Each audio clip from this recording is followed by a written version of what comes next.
լրատվական կայք, Սիրանի Շապյան, պարոն վարչապետ, Մակամբյոնից Հալիևան հայտարարություններ է անում, որոնք որևէ կերպ ամրագրված չեն Վաշինգտոնյան պայմանագրերում ու համաձայնություններում։ Դուք Մակամբյոնից ստիպված եք լինում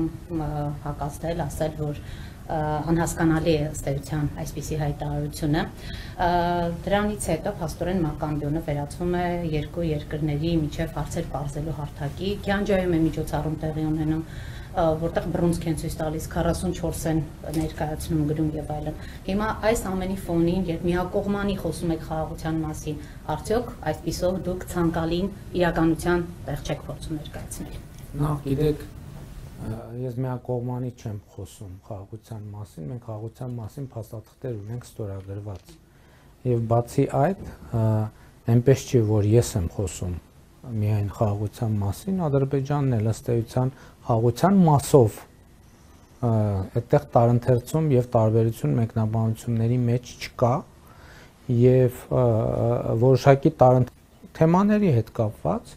եւ ելի ուզում եմ մենք ճիշտ մոտենանք հարցին։ Տեսեք, դուք ասում եք ՄԱԿ-ի ամբիոնը դառնում է ինչ ասցիք որոշակի հարցեր պարզելու ՄԱԿ-ի ամբիոնը հենց դրա համար է, որ որոշակի հարցեր ոչ թե պարզվեն, այլ պարզաբանվեն, այլ եւ ՄԱԿ-ի ամբիոնը հենց դիրքորոշումները ձևակերպելու, դիրքորոշումները հնարավորինս մոտեցնելու համար է եւ դա նաեւ իմ մոտեցումն ու ընկալումն է։ Ընդհանրապես, գիտեք ինչ, մենք հետեւաբար, եթե ենթադրենք, որ ձեր ամեն ինչ հենց ձեր հարցի տրամաբանության մեջ է եւ չկա որևէ առարկություն ձեր հարցի դիտանկյան հետ եւ ինչ հաջորդիվ ինչ ուրեմն այսինքն ինձ այդ ընկալումը, որը միջայլոց Հայաստանում կա եւ այդ ընկալումը ծանոթ է նաեւ ինձ եւ ես հաճախ եմ ասում, որ այն բոլոր ընկալումները, որ այսօր Հայաստանում կան եւ որոնց վրա հիմնվելով քննադատվում է այդ թվում մեր գործողությունները, այդ թվում իմ գործողությունները, ես այդ ընկալումների կրողն եմ եղել։ Այդ ընկալումներից ոչ մեկը ինձ օտար եւ անծանոթ չէ։ Հենց այդ եմ ասում, որ այդ թվում իրական Հայաստանի գաղափարախոսության մեջ կա մի շատ կարևոր էլեմենտ։ Խոսքը վերափոխման մասին է։ Խոսքը ինքնահայեցման մասին է եւ այնտեղ կան ձևակերպումներ, որոնք հետեւյալի մասին է, ասում ենք, որ ճշմարտությունը, որը հայեցման չի ենթարկվել, ինքը այդ կարգավիճակ կորցնում է։ Ես տեսեք, մենք մեր իրականության մեջ հետեւյալն է ամեն ինչ, հետեւյալ դիտանկյունից է դրվում, Ադրբեջանն էս ասեց, մյուսն ասեց, երրորդն ասեց, չորրորդն ասեց, հինգերորդն ասեց, ու միշտ գործնականում միշտ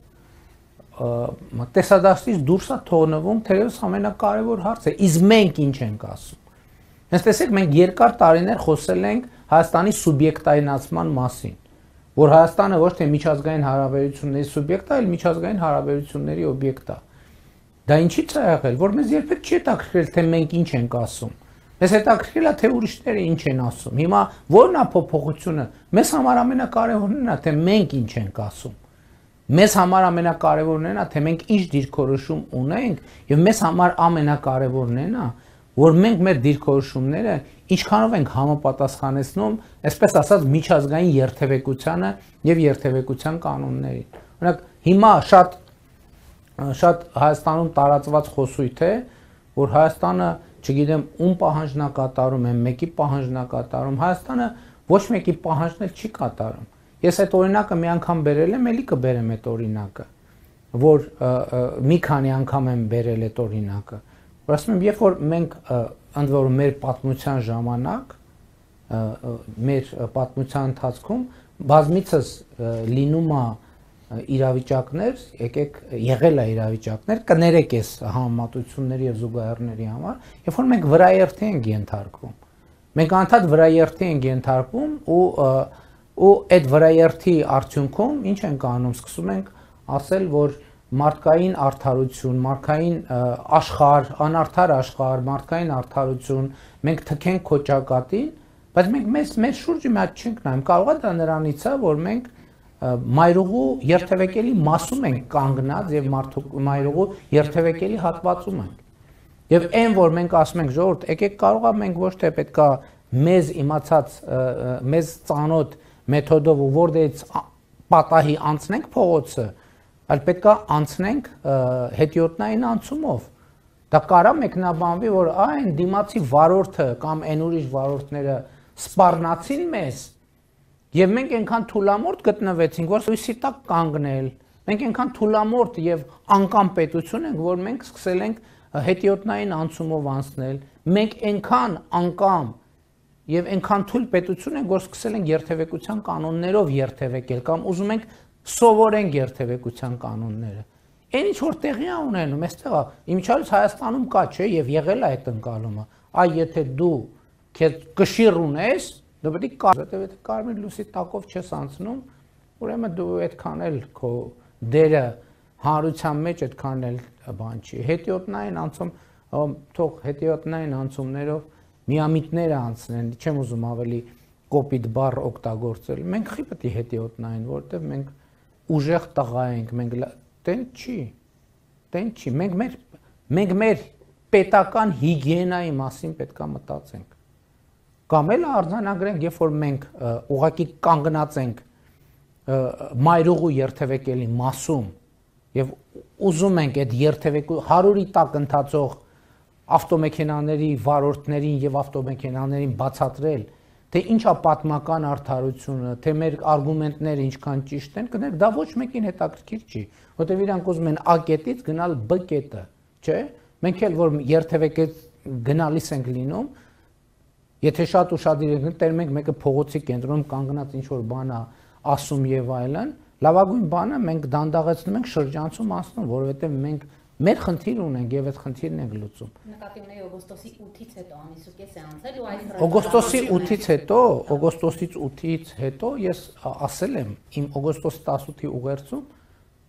կամ գուցե ուրիշ։ Ես խաղաղությունը համատել եմ նոր ծնված երեխայի հետ։ Եվ նոր ծնված երեխան պետքա մեծանա, կայանա։ Այսօր հանդիպումներից մեկի ժամանակ ես այդ բանը բերեցի, օրինակը բերեցի, ասացի մեր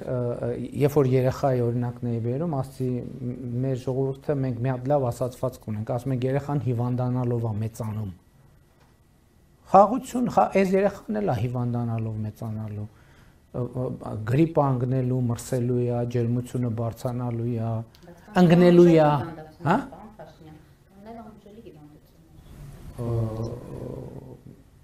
Երեխան տեսեք ոչ մի անբուժելի հիվանդությամբ վարակված չի, ես դες կարող եմ դա վստահեցնել։